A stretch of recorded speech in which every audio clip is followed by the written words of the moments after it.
来看到，在国际间，大家还是在问波音这件事情到底有没有重重疑云。好，这个呢是说又出现了另一面波音的吹哨人了。他是谁？他的名字其实叫做皮尔森。2008年到2018年间是在波音工作的。他的讲法是他曾经在华盛顿的波音737工厂任职，因为他当时在工厂里面看到了其他的同事过劳，零件也有短缺，可能因为过劳，所以呢，在组装上面品质出现问题，所以他直接讲了，出于安全，他绝对不会搭乘737 MAX 飞机旅行。也因为这样，所以他曾经有过一个案例，就是1年多前，他呢本来要搭阿拉斯加航空的美国国内航班，因为他看到天哪，那个是737 MAX 嘛，他就决定他要不换下一班飞机，他不要搭这一班飞机，就因为他真的不敢搭。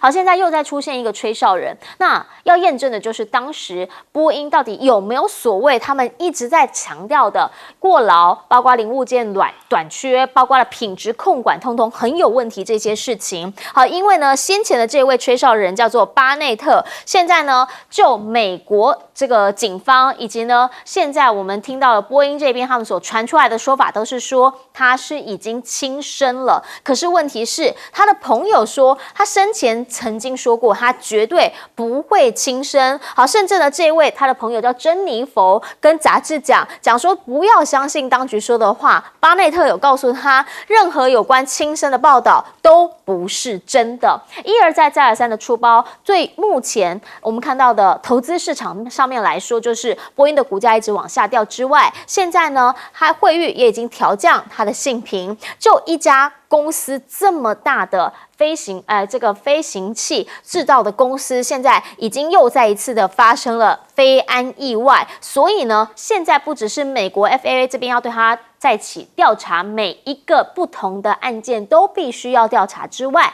欧盟这边很直接的讲了，说现在呢有可能会取消波音的许可。那现在呢，他们要问的就是波音它之后的命运会是如何？好，最主要的原因就是因为现在如果波音它真的就是没办法飞的话，那谁可以来补？因为波音其实呢，你要知道飞机基本上大家就那2家，一个波音，一个空巴。好，现在你会说 C919 也许可以来填上，可是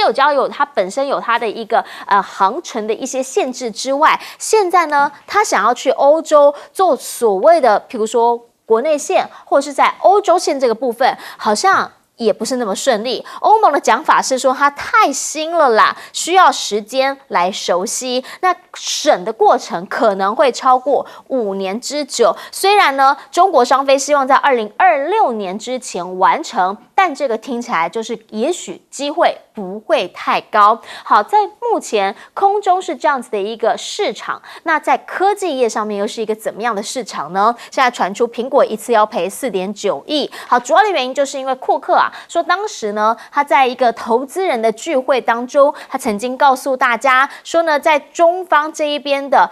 营运不会有所改变，还是一样非常乐观，不会把营收预期给下调。结果后来呢，说在大陆的 iPhone 需求下降，那大家就在问说你是不是事先就知道，是不是欺骗了所有投资人？所以现在呢，传出说有可能就是因为这一席话，让他必须要支付154亿元来和解一项集体诉讼。那对比的是什么？对比的是华为。好，因为呢，在华为推出了 Mate 60之后，确实啦，苹果在大陆市场当中的销售额就有受到一些影响了。而华为呢，现在他们睽违3年大，跟海思要再一次的亮相。好，这里头呢就是海思半导体，现在呢他们是被制裁之后第一次要推出所谓的新产品，甚至呢还有黑科技，在这一回都要同步展出。他们讲法就是说，华为现在想要证明的就是自己已经回归常态了，已经回到了当时被制裁之前那个最理想的状态。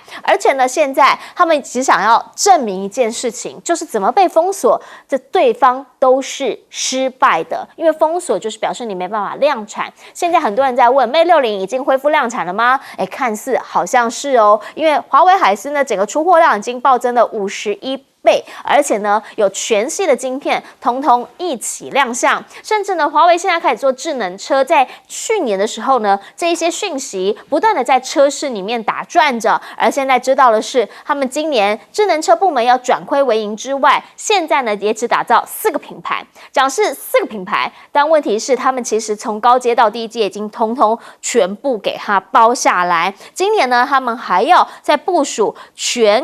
他们的大陆全国以10万座的超充桩，也就是呢，他希望让他们的电车更加的顺畅，他们也要建立起他们自己的一个系统。那这个汽车基本上是这样子，它的配备一旦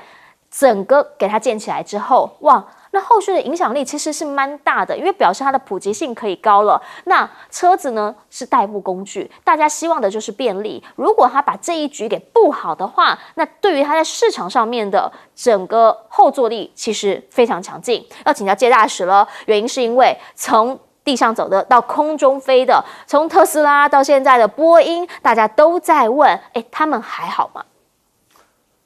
波音不太好啊，波音的问题真的是蛮严重的哈。你知道美国过去这个有关大型的这个民航机啊，并不是只有波音。我们以前年轻的时候还有一家叫麦道 （McDonald）， 那也算是不错的飞机。然后后来大概就是被波音给干掉了，所以波音就变成独占美国市场。是。然后呢，独占美国市场以后，那就变成想要独占世界市场。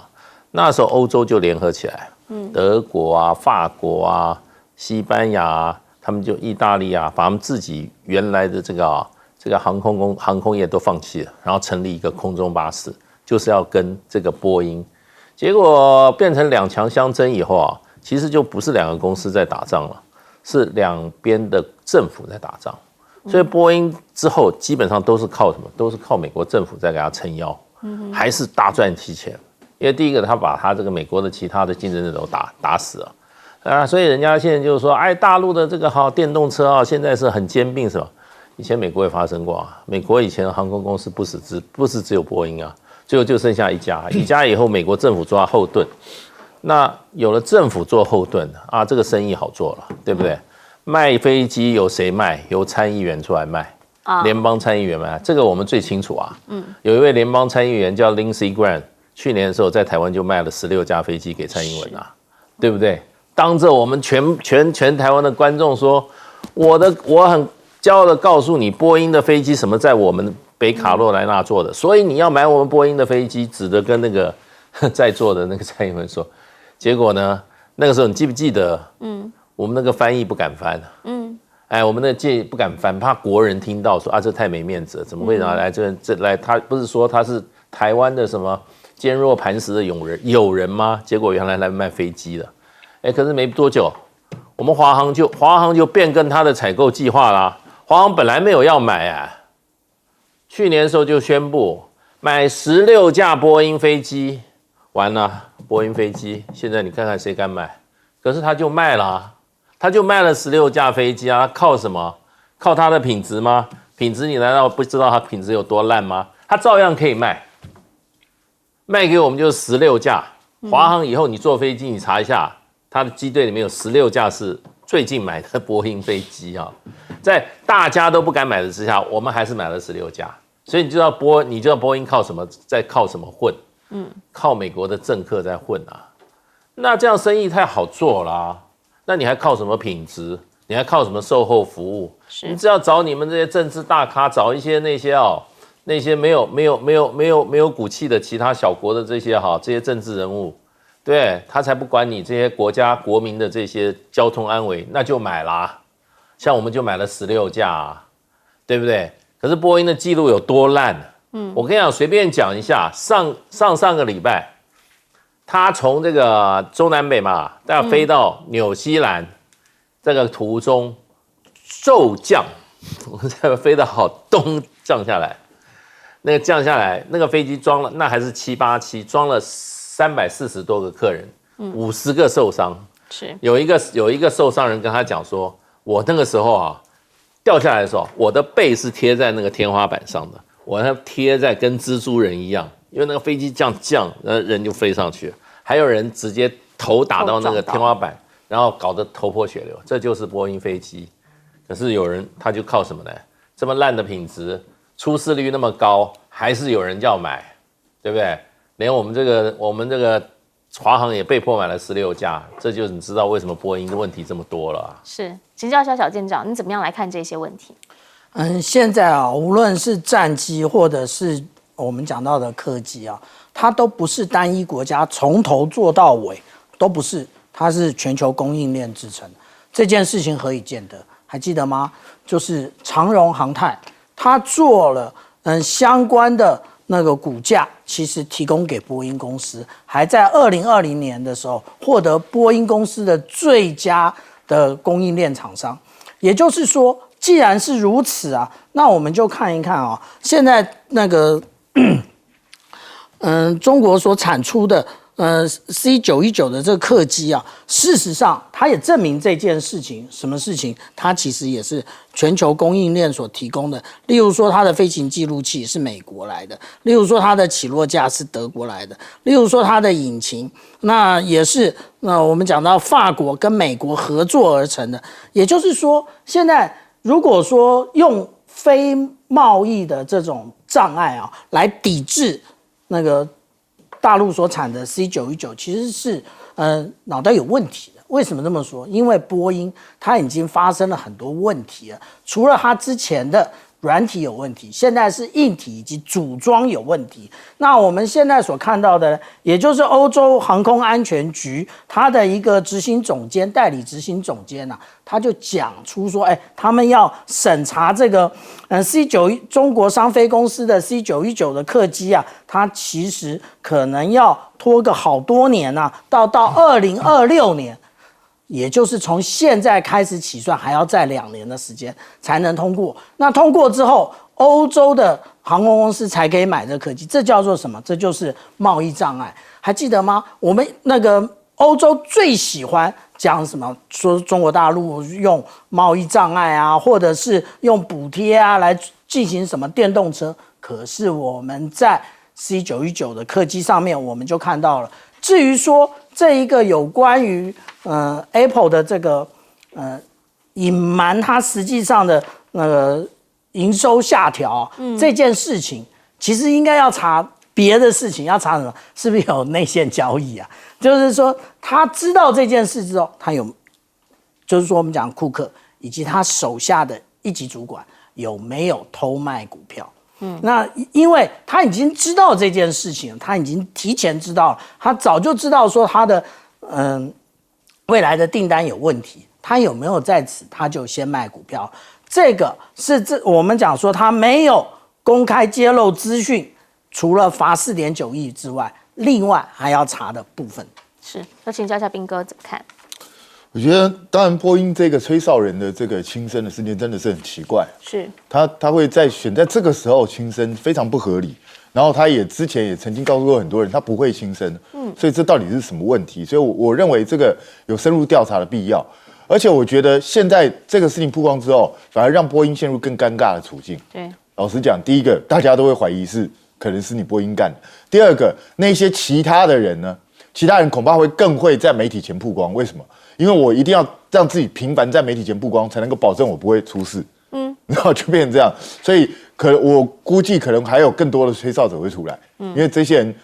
会想说，如果我不赶快曝光亮相的话，然后莫名其妙就不见了，就消失了，就被干掉。所以我觉得波音自己要去想清楚。那至于 C919这个4航证呢，老实讲，他们现在就是故意卡它了，因为在大陆那边已经飞了，我记得已经累计上千万人次飞行了，那也没什么太大问题。那为什么欧洲跟美国都不发？那当然他们要保护自己的产业，所以能够拖多久就拖多久。即使波音现在不行了，那对欧洲来讲，我们用我们自己的空巴就好了，我干嘛要把市场分给你呢？那所以他们能够拖就继续拖。所以我是一直认为 C919除了中国自己内部之外，大概是从第三世界国家或俄罗斯大概比较可行，他要去推广比较可行。在短期内，欧洲跟美国应该是不会开放市场给他的，也不会给他4航证。那至于苹果这个东西呢，我觉得苹果现在面临的最大问题就是它的创新感消失了。也就是你看华为为什么很夯，当然有一些民族性的问题在内，但它人家拿出一个噱头，我可以直接跟用卫星通话。确实，对，那像你说三星人家那种折叠手机啊，或者其他的都有一些新的噱头啊，这样翻那样翻这样。那苹果呢？苹果其实好像最近这10年来根本没有什么太大变化，就一直是这样。除了那个三只眼的镜头之外，其实一直到现在就没有什么新的东西出现。所以当你在科技上的新鲜感丧失之后，剩下就变成一个品牌忠诚度而已。那不是每个人都有这么强烈的品牌忠诚度。那当你一旦不是市场上这一种让大家觉得品牌信心的象征的时候，可能很快你的销量就会往下跌。大家不要忘记 Motorola 跟 Nokia 当年多夯啊，当年几乎人手一支，对，就几年之内就挂掉了。所以我觉得这才是苹果真正大的危机，库克要赶快想出办法出来。就是当整个时代的巨轮已经快速的在向前的时候，那你能够快到什么地步？你能够比别人更快吗？这其实这一个字快啊，而且呢是有效率的快，有感受的快，在科技业上面确实重要。我们先进广告，等等回来继续来说。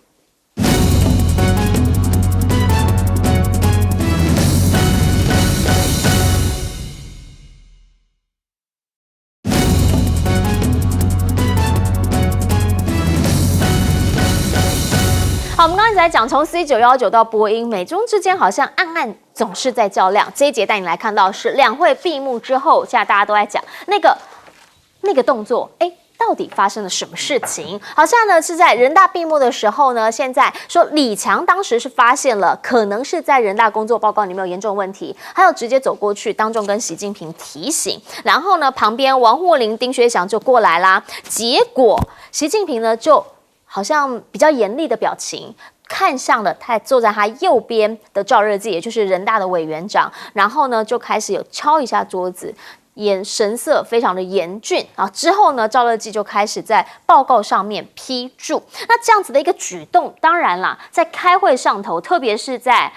中共他们所谓的人大上面，这样子的一个场景，会让大家觉得说发生什么事情？因为这个报告也应该是所有的这些包括的常委他们都看过的啊。那这样子的一个举动，就会让大家有非常多的想象空间。那也想到上一回胡锦涛好像被当众请走的那个画面，大家就在问有违惯例，后面到底发生了什么事情？甚至呢，现在也是有一个很奇怪的状况，说中评网啊，突然之间有这么样一个官网上面的重大新闻，说李强示警，还写上国家将亡。这里面呢，记者署名是习近平，这个都很奇怪，很像被恶搞，对不对？好，文章出现半小时之后消失了，现在判断是很有可能是被人家骇客给入侵，甚至不排除后续还有进一步的攻击行动。当然啦，在美中之间，你最常听到就是双方斥责对方是最大的一个骇客国家，或是骇客的网络。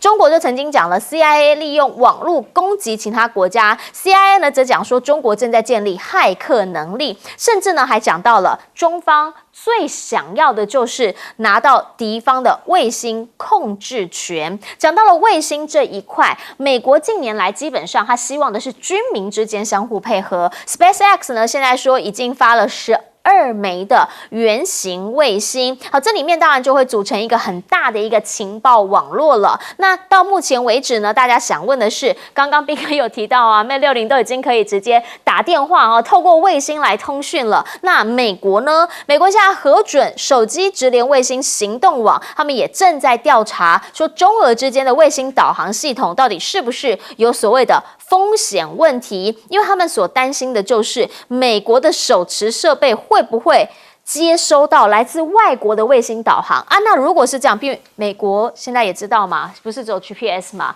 大陆有所谓的北斗嘛。那如果是这样的话，会不会造成他们自己内部其他更多的问题？其实马斯克最近他也开始有再一次的发射他们的 SpaceX， 但是呢，第3次的这个试射也不是太顺利，然后就有很多关于他的新闻。因为呢，今天最夯的是这一个，说传出他在非洲这一边有所谓的私生子，然后他在网络上面募款呢，原因是因为他想去美国跟爸爸相认，然后呢，照片 po 网，我们还帮你做了对框。有人说这个真的很像，是或不是没人知道啦，真真假假，假假真真。但是只要是跟马斯克有关的，大家都会看两眼，因为他真的是话题上的人物，像是啦，现在他的特斯拉 Cybertruck 呢就被人家拿什么测试，你知道吗？因为他号称自己有防弹嘛，人家就真的拿了一个所谓的子弹来对他进行测试，甚至呢还有不同厘米口径的子弹，要看看说它到底是防真的还是防假的。至于呢，在比亚迪的部分，一样是电车，现在已经先在销量上面占上了龙头地位之后，王传福说了，未来3个月呢，他要让新能源车的渗透率突破50%，换句话说，打败了特斯拉。目标已经不是只是跟电车之间来做比较，它要比较的是什么？是所有的车，也就是包括了油车、包括了电车、包括了新能源车，通通呢，它希望能够占到一个市场的主导地位。目前中国新能源车全球占比呢是已经达到了60%以上了。现在美国担心的就是这个势头会不会渗到美国来啦？所以川普直接讲。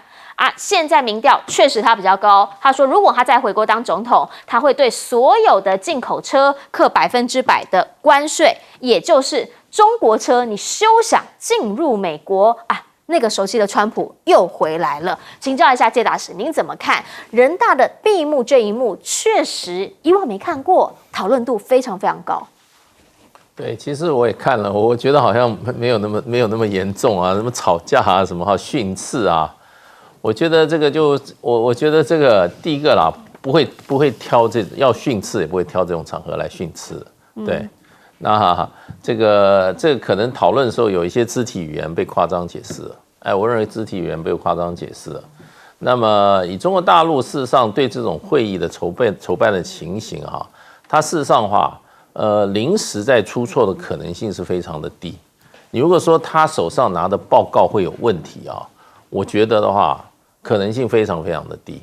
对，而且即使出现报告发现的话就改就好了嘛。那说这个习近平什么敲桌子啊，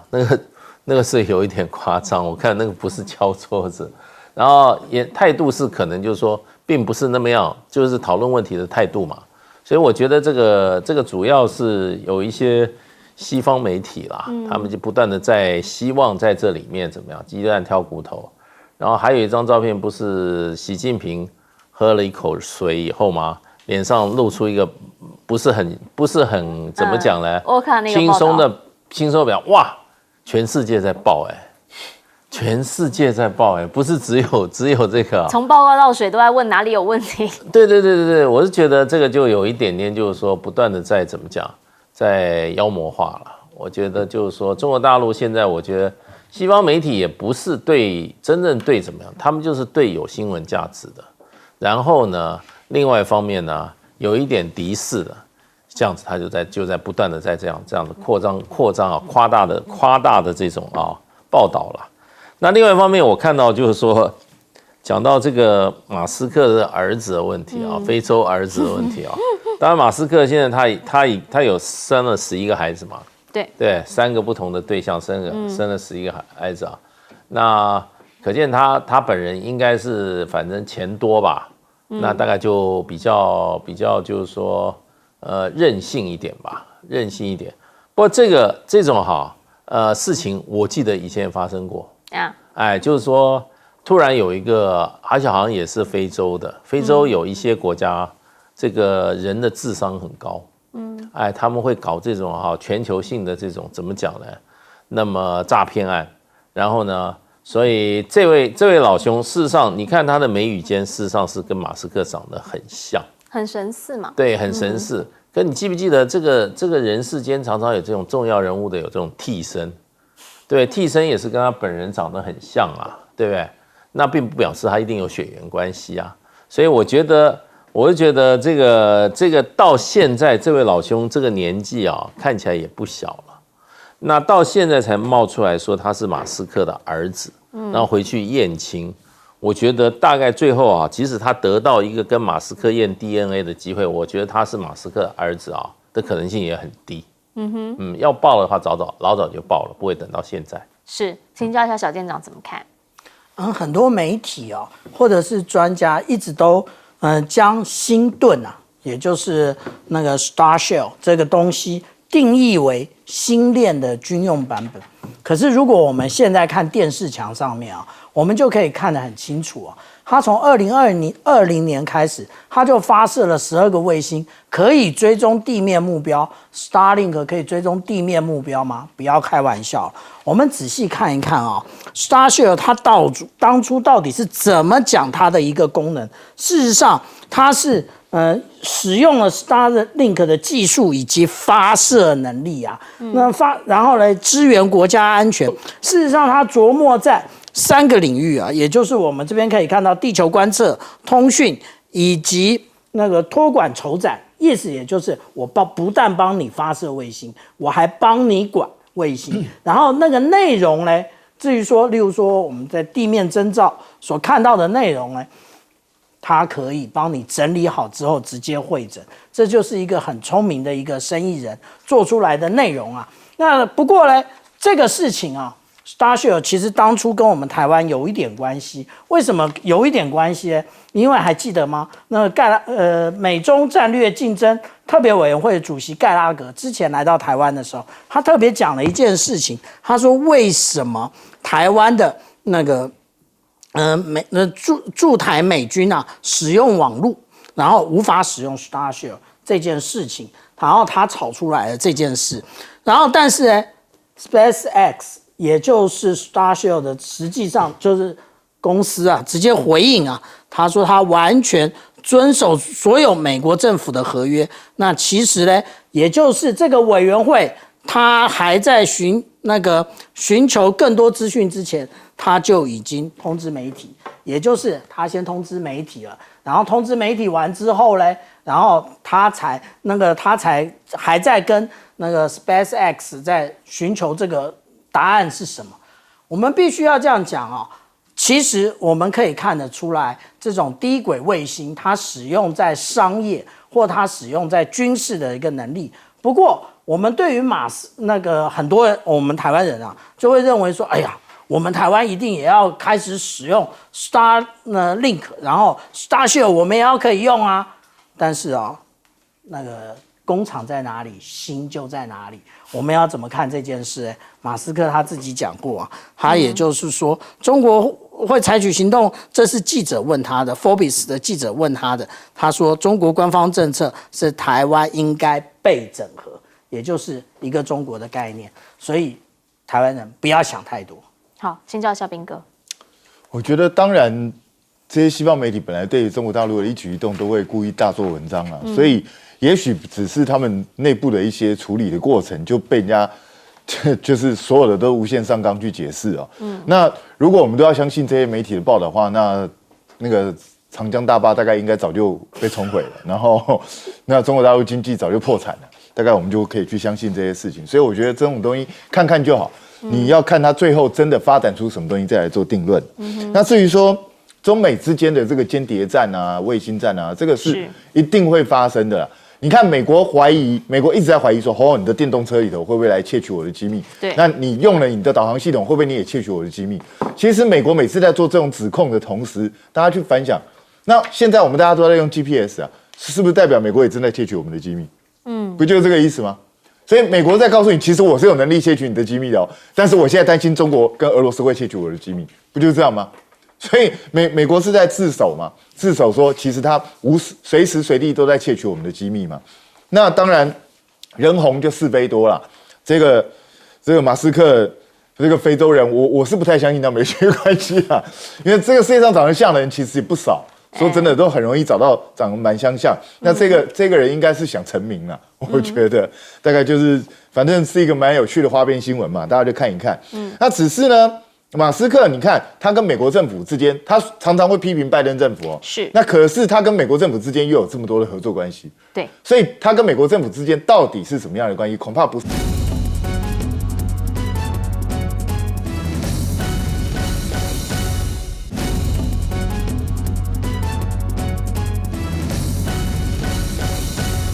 我们来看看在法国跟中国大陆的关系。当然被说这个欧洲跟美国是一起在做抗中的各种保卫战啊，谍影床床如何如何。但以这件事件来看，似乎欧洲国家还有两边平衡的策略跟战略在进行吗？Bloomberg 的报道，习近平5月就要到巴黎去了。这个访问刚好在两会结束之后，第一站要访问的国家代表的意义，想必可以更多的来想象它的意义在哪里。因为习近平访法会是中法建交60周年的重大安排。法国政府呢初步排定是5月，到时候会讨论贸易啦、俄乌战争啊，甚至确切的安排如何，有可能会有变动。但马克宏要展现什么？这个是来自于报道内容引述，是说马克宏想要向习近平强调，法国的电动车补助措施并不是针对中国的啦，不是要抵制比亚迪啦还有重申跟中国对话会是未来法国外交政策的核心，并不是完全抗中。不过呢，现在是法国方面没有证实，大陆外交部没有回复这个报道，但看起来，双方没有加以证实，至少没有否认的情况之下，可能性恐怕是蛮高的。习近平近2年来两会完之后出访的国家，我们来比一比。例如2023年到俄国、南非、美国拜会，然后在越南；2022哈萨克、乌兹别克、印尼、泰国、沙国。所以这些只有2021跟2020因为疫情去了缅甸，最后一次访法已经是2019的事情，所以代表外交重心回到了欧洲吗？那以免真的整个欧洲被围堵的情况之下，他也必须要找到破口跟活口。那马克宏呢，要当欧洲的所谓掌握话语权的领袖，这样的态度是明显的。当他要求他说我会要求俄罗斯在今年巴黎奥运期间要停火，这是我的责任。当然7月底到8月初就是巴黎奥运要展开的这个时间点，奥运的精神嘛，停战嘛。他说如果普京打给我想提议什么事，我会听听他的建议啦所以呢，跟德国、波兰就三个领袖的高峰会之后呢，他甚至重提了之前曾经在他办公室否认过，或者在澄清的这件事情，叫做是不是要有地面部队出兵到乌克兰去这件事情。他就在会议上公开的讲，在乌克兰部署西方地面部队，在某个时刻恐怕是必要的。法国可以做到这件事情，表示先前修正过，但现在他还是要往这个方向继续强力发言。甚至他讲欧洲必须做好准备如果俄国真的击败了乌克兰的话，那他不会停止进攻。盟友们不要当懦夫而且到时候俄罗斯打了胜仗之后，欧洲的信誉就会零，因为你们支持乌克兰，结果他还是打了胜仗吗？那被说是马克宏在乌克兰问题上从鸽派转鹰派的原因是什么呢？这个分析报道来自外媒的报道是认为，长期以来德国主导了欧洲的经济，法国主导的欧洲的战略。但是德国近来犯了一个法国的禁忌是什么呢？从美国进的反飞弹系统，那破坏了说马克宏他们过去法国推动的欧洲国防自主那他认为德国消资已经破坏了君子协定，所以当然他自己也想拿回欧洲老大的这样的位置嘛。那甚至近马克宏人士还跟媒体说我们处于名副其实的法德决斗当中。马克宏非常清楚，他跟肖兹在做权力斗争，而德方的近肖兹人士是说，德国跟法国不一样啦，没有核武器，让德国更容易受到俄国报复，所以肖兹在乌克兰的问题上才会一直很谨慎，不想要太过的惹怒到俄罗斯，这是大家互相战略的不同。但以这个外交策略来讲，来看看中国大陆的这个做法，除了习近平要到法国去，王毅呢现在正在访问澳洲从3月17号开始正式的纽澳行程里面，跟这个相对鹰派的黄英贤也举行了会谈。重点在哪里呢？艾班尼斯说进一步要讨论葡萄酒市场因为它已经被禁了好多年，所谓的报复性关税3年以来，现在有机会做改变了吗？艾班尼斯强调，如果在数周之内预计大陆要开放的话，对两国来讲都是双赢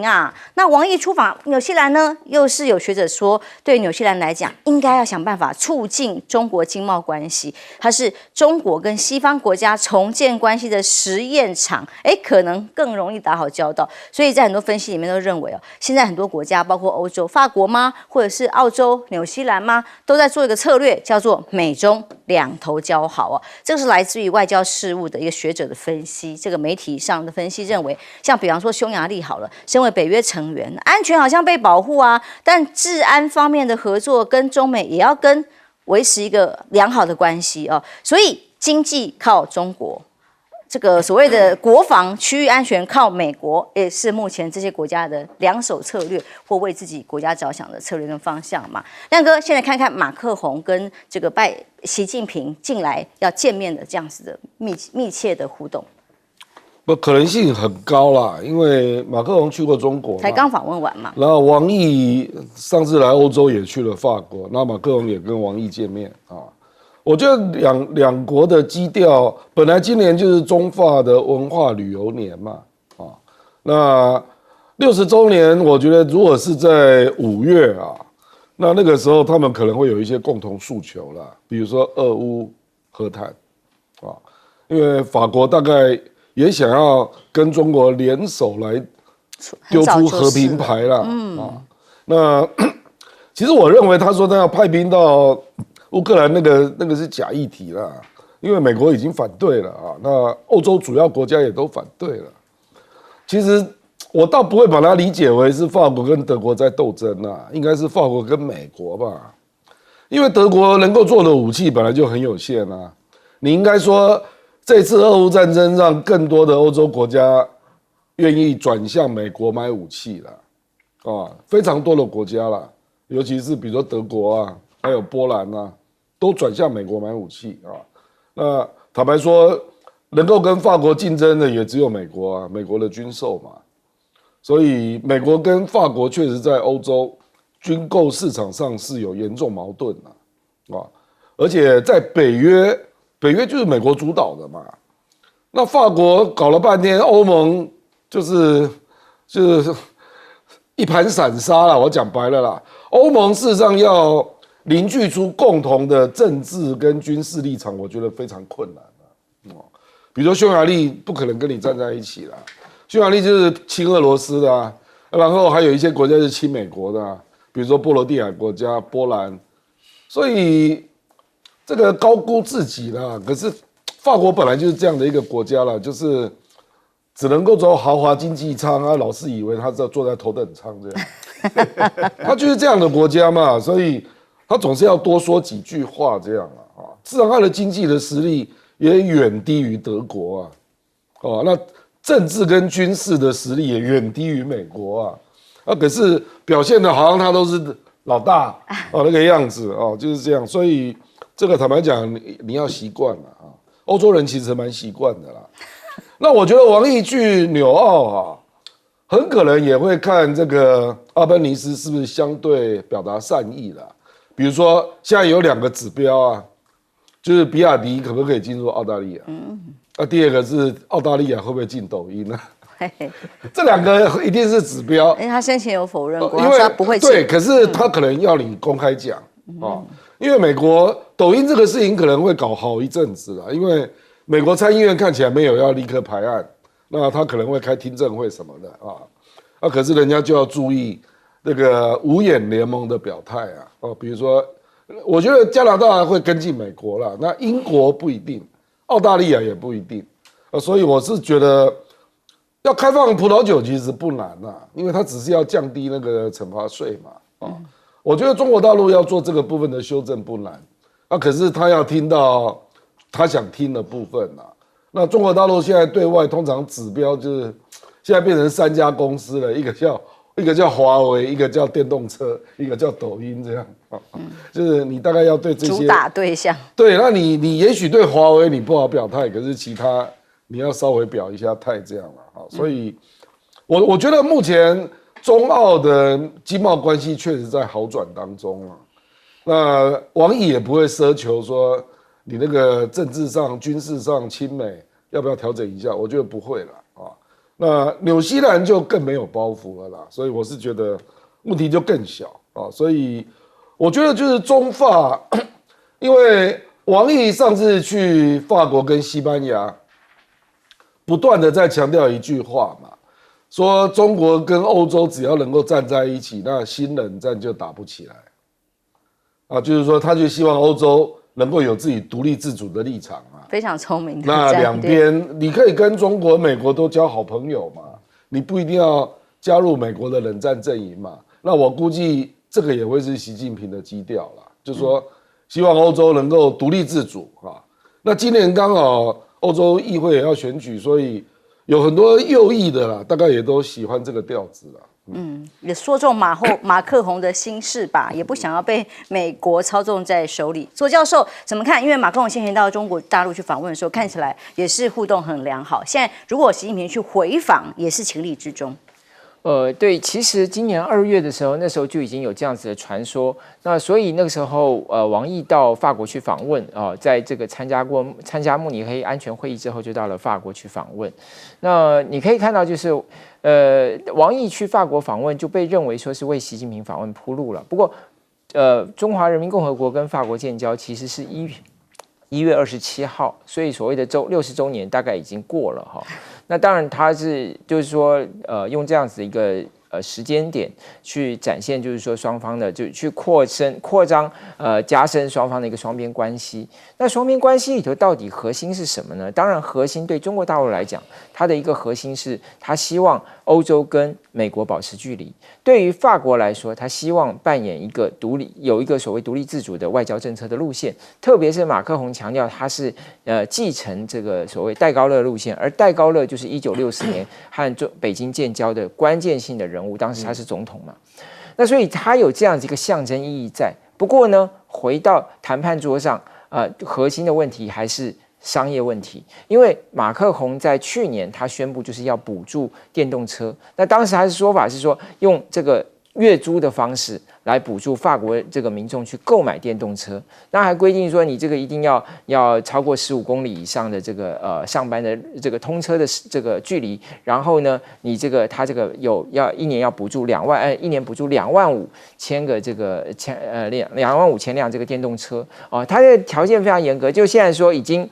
额满了，好像已经都已经补助完了，所以现在要停止，就刚好就是在这个访问之前，这个计划好像要暂停到今年年底再重新开始。不过核心的问题其实不是这个补助案，核心的问题是因为法国支持了欧洲去调查中国大陆的电动车进入欧洲市场这个事情，那这个当然对中国大陆是很大的问题啊。中国大陆呢也调查了法国的白兰地酒。就是其实两边都有一些贸易行动啊，就是对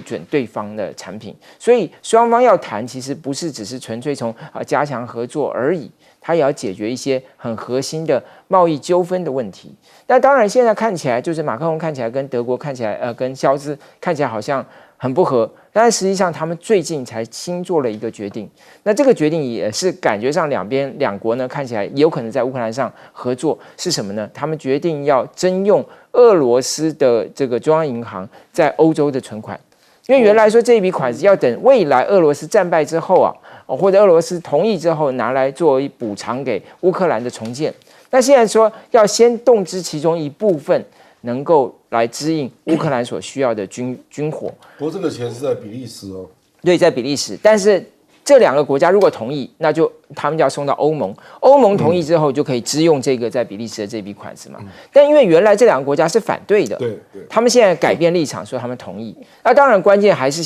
就像刚才亮哥讲的嘛，就你乌克兰你匈牙利的总统呢，匈牙利的总理 Orban 他能不能接受？如果他不能接受，那这个因为欧盟它还是要共识决嘛，那它可能会卡住。但是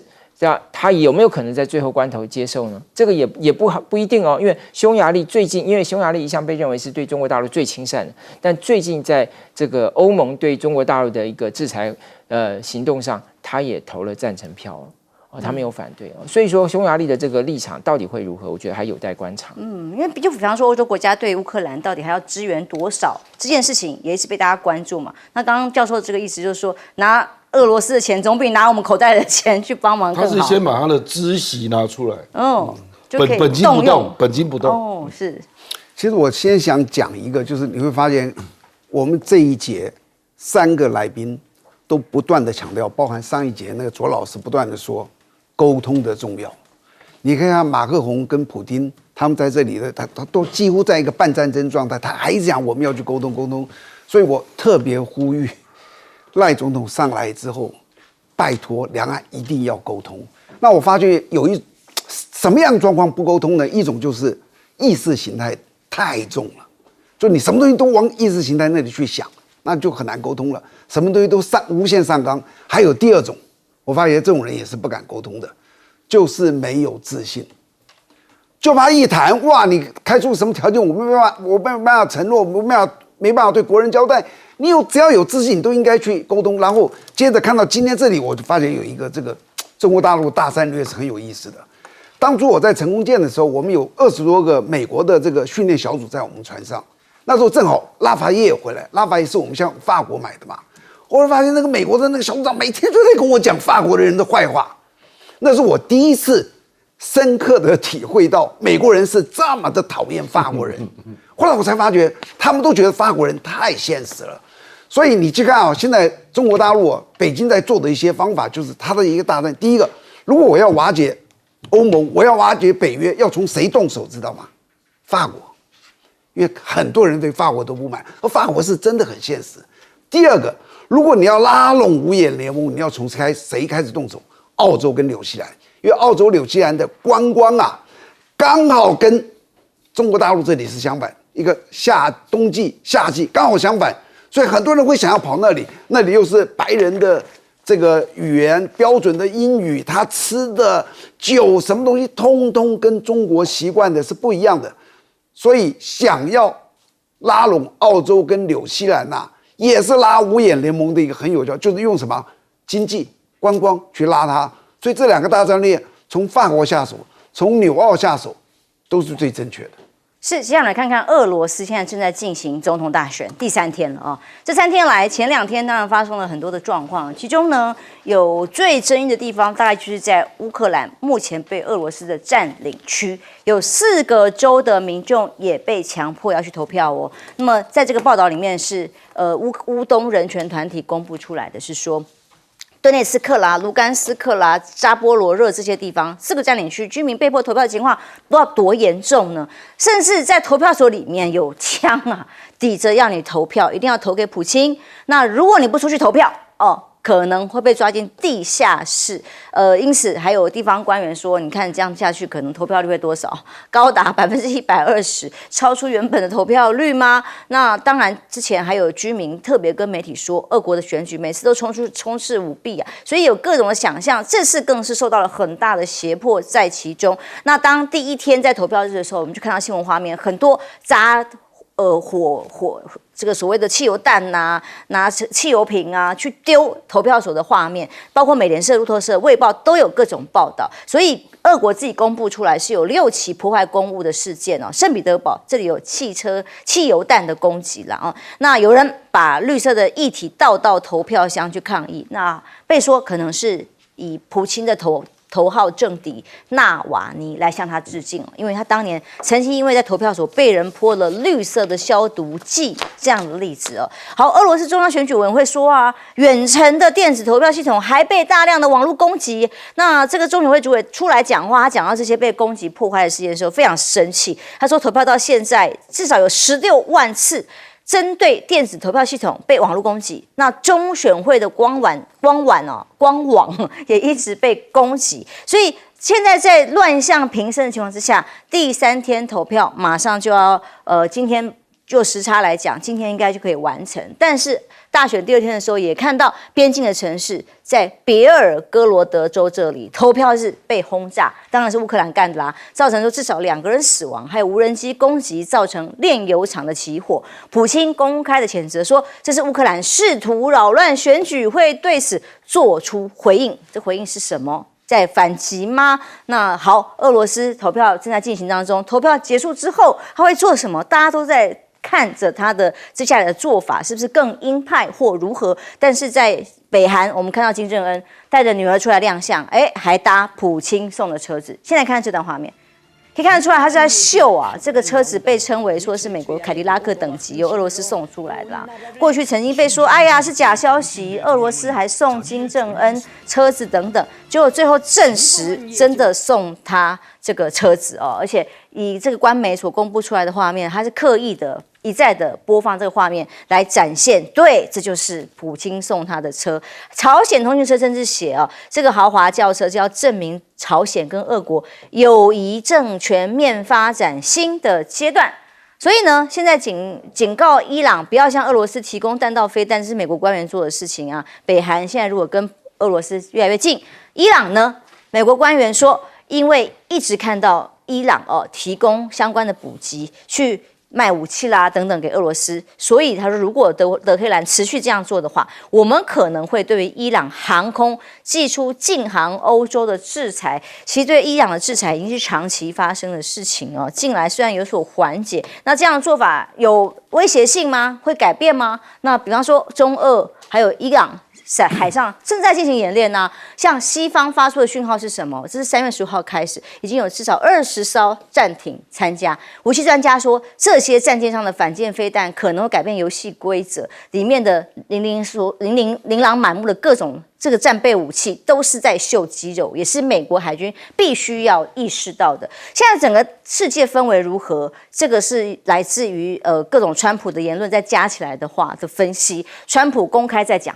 在墨西哥盖大型怪物汽车工厂，不顾美国人，还卖给美国。如果我当选就100%科关税如果败选，搞不好美国就没有下一场选举了，会被血洗，这是在呛中国大陆啊。所以这些言论在分析里面，Bloomberg认为这种专制国家联系变紧密，关键时刻互相刚刚看到这些国家互相共同演习支援的情况。然后美国呢，却又继续打着美国优先这种激烈的辞令旗号，正在进行单边主义。他说这一切都好像2次大战前夕一模一样。举个例子，舒默这个是联邦参议员多数党的领袖，公开有个谈话哟。他说以色列应该要改选政府，让纳坦雅胡下台。现在这个以巴冲突的状况才有办法获得缓解。想不到拜登在隔天居然公开的称赞说他讲得很好，表达很多美国人严正关切的事，所以他也是要他的朋友纳坦雅胡下台吗？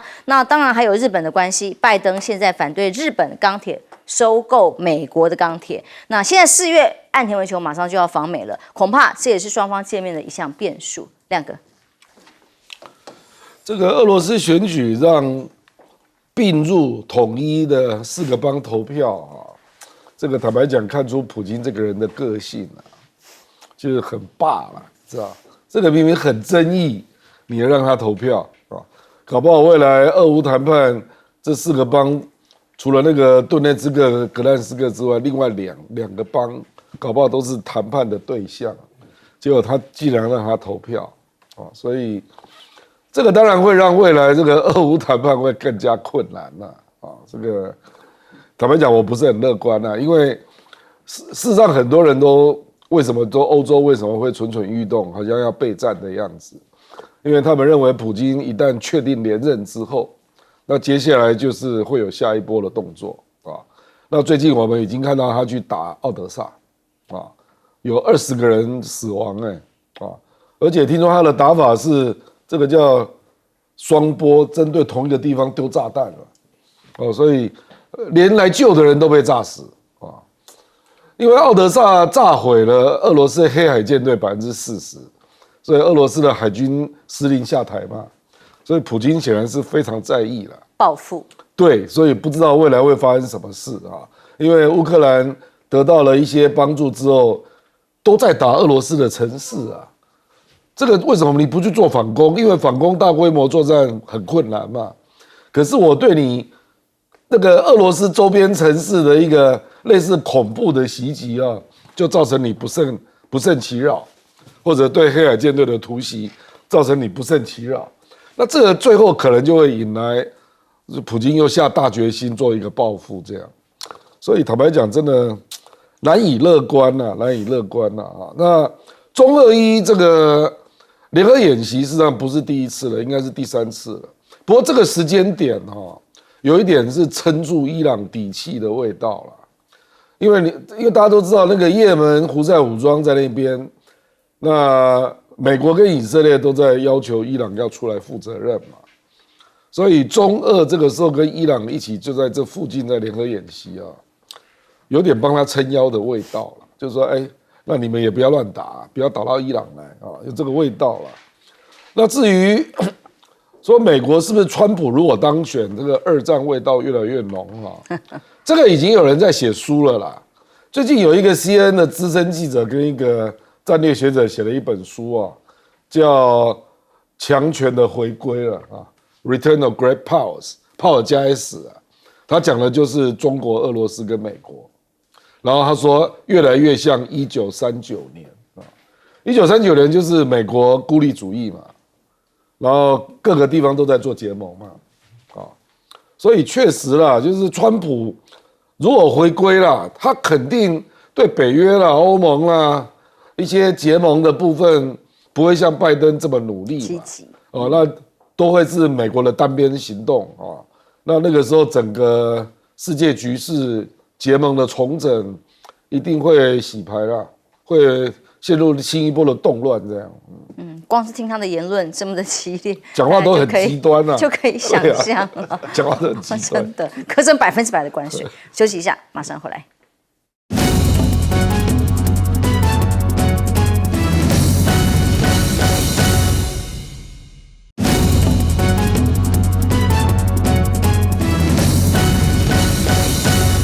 在Bloomberg的分析认为，现在这些强权国家们的动作、言论有点像二战前夕那样的氛围，但现在刚好中俄伊正在海上演习。如果是像二战的前的氛围，到底在哪里会开第一枪？我想这个大概很多人都在关心这个问题。那现在看起来，在中东是很有可能发生的，因为现在从这个以色列被这个哈马斯攻击之后，美国调派了2艘这个航空母舰战斗群到了这个中东地区去，然后现在呢，多国的这个舰艇呢都在这个红海巡弋。那么与此同时，又有了中俄伊3国在这个中东这边的这个演习。那事实上，这就展现就是说，双方有可能把中东当作是一个双方对决的地方，因为中东其实对于美国来说呢，对于美国来说，其实是它的一个软肋啊。因为在这个哈马斯攻击之前，其实美国已经逐步要减少它对中东的投入，因为美国大概从奥巴马时代就开始认为说，它要减少对中东的投入。你看，从奥巴马到川普再到拜登，这个路线是一致的。可是呢，中东这边事情却不断的发生，就等于是拉住了美国，进也不是，退也不是。对，所以说这个地方变成一种可能性。当然，从中国大陆的角度来说，因为中国大陆现在把重心放在全球南方，所以包括它现在加强在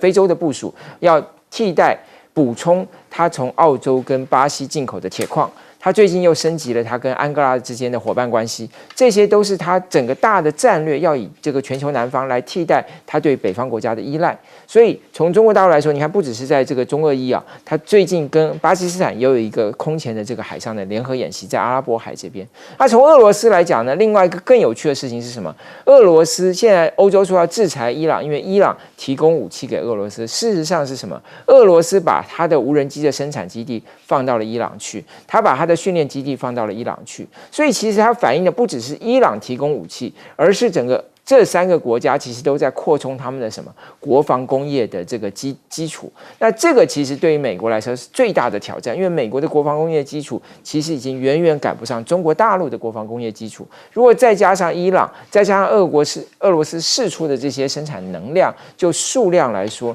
其实整个西方是面临非常大的一个挑战，最大的威胁来源。休息一下，马上回来。